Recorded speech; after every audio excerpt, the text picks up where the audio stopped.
What's happening, everybody? Welcome back to Steve's Random Stuff. Happy New Year to everybody. It's been a while since I've been online. I hope you all had a great Christmas and holiday season. And hopefully Santa brought you a few goodies for your stocking to get out there on the lake. I know I got a couple things in my stocking this year, and that was a couple of the Mega Bass Sleeper Gills. See those right there. A couple different colors. So something new. I haven't used these ones. I've used the dark sleepers, but not the sleeper gills. So I'm looking forward to trying those out.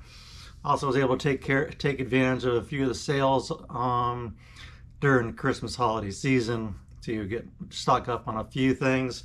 And some of the baits that I picked up, Tackle Warehouse had a sale on the Seaguar fluorocarbon. So I picked up a couple of 600-yard spools at a nice discount.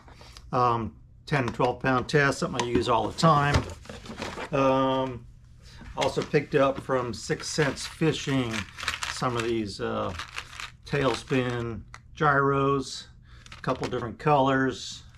I got a third color that I'll be showing you in a bit on the next video as I get ready for an upcoming club tournament at Lake Berryessa. So another new bait for me. Looking forward to trying these out. Throw it out there like a spoon, maybe like a lipless bait, and I've seen guys have some good luck with those baits in the fall.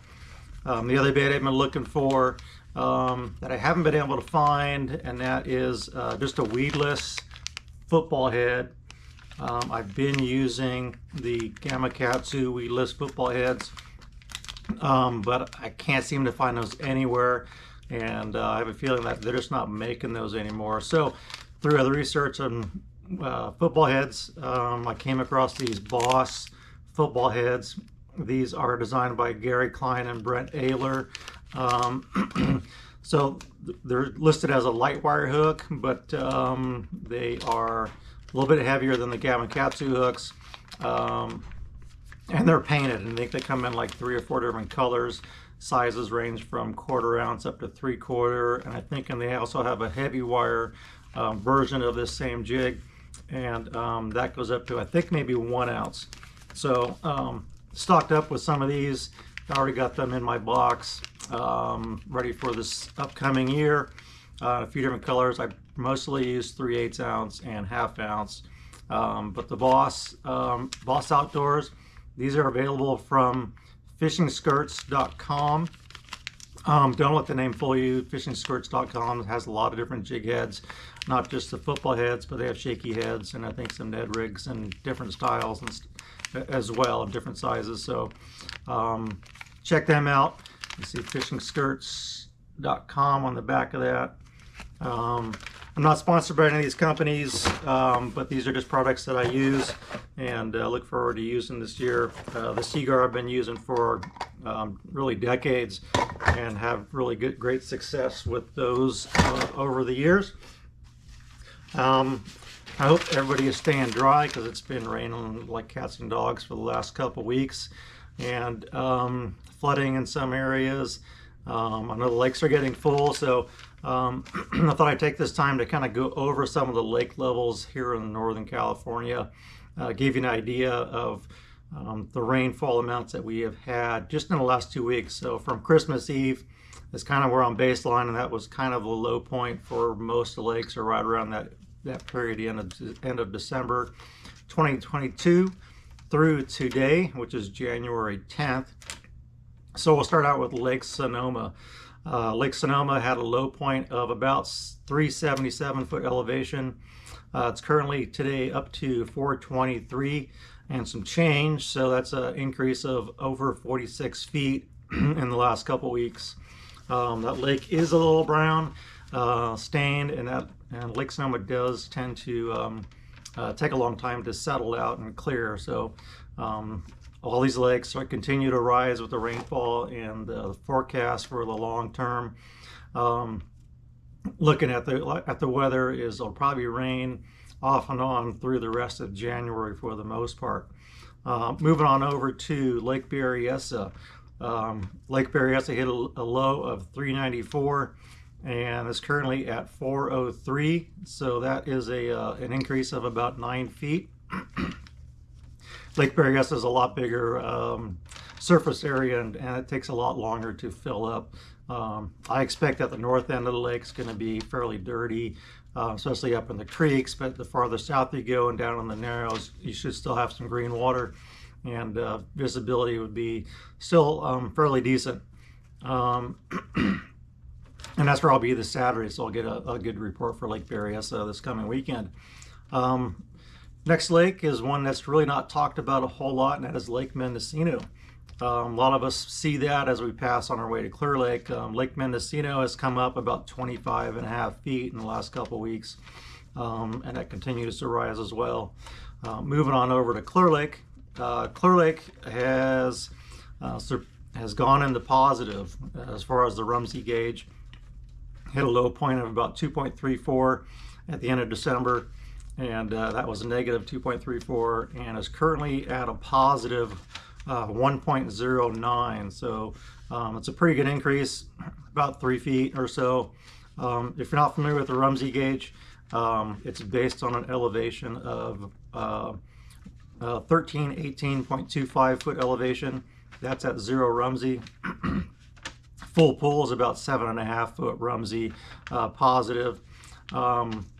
Last year's high for 2022 was only about a positive 0.5. So at a positive 0.109, it's already surpassed last year's high and continues to rise. So if we can get up to maybe a positive 3 or 4, that would be a great level for that lake.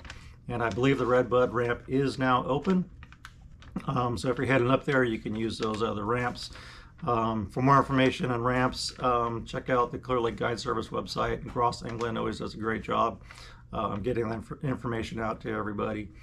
Moving on to a couple other lakes here in Northern California. Lake Shasta. There was a big tournament up there this past weekend. Lake Shasta has gone up about 30 feet, a little over 30 feet since Christmas. I think overall about 33 foot increase since its low point, which was way back in November, but about 30 feet since Christmas. Next lake is Lake Oroville. That's seeing about a 51 foot increase, so that one's really jumping up there in elevation. So I'm sure the ramps up there are pretty busy, or going to be busy this springtime. The elevation on that currently is 748, and the low was 697. So big increase for Oroville, and that lake was really low last year. And then the last lake, I had to do some digging to get the elevations on this one, and that is New Bullard's Bar Reservoir. That's gone up about 33 feet over the last couple weeks since Christmas. Currently sits at an elevation of 1893 and some change. It's gone up 3.5 feet just in the last 24 hours, so a lot of rain up in that area. At Christmas, it was at an elevation of about 1860. So again about 33 foot increase on Bullard's Bar Reservoir. So that's all I got for today as far as the lake elevations and status of those lakes. We'll continue to see all those lakes rise over the next several weeks through January as the rain continues. Hopefully the flooding subsides in a lot of areas, and we're going to get out there this weekend and hit Lake Berryessa. So I'll be doing another video. I'm going to keep up with the trend of the tournament setup with all my rigging, and then we'll do the tournament. Wasn't able to get out there and pre-fish for this tournament, so I'm going to base it on my prior experience and my notes and stuff, and looking forward to using some of those new baits. But again, I'll have another video coming out here soon with that pre-tournament setup for Lake Berryessa. First club tournament of 2023, so looking forward to that. I haven't been out on the lake in over a month now, so I'm really kind of anxious to get back out and see how I do. So that's it for tonight. Appreciate you guys all tuning in. stay tuned for those upcoming videos for the fishing, and we'll catch y'all next time.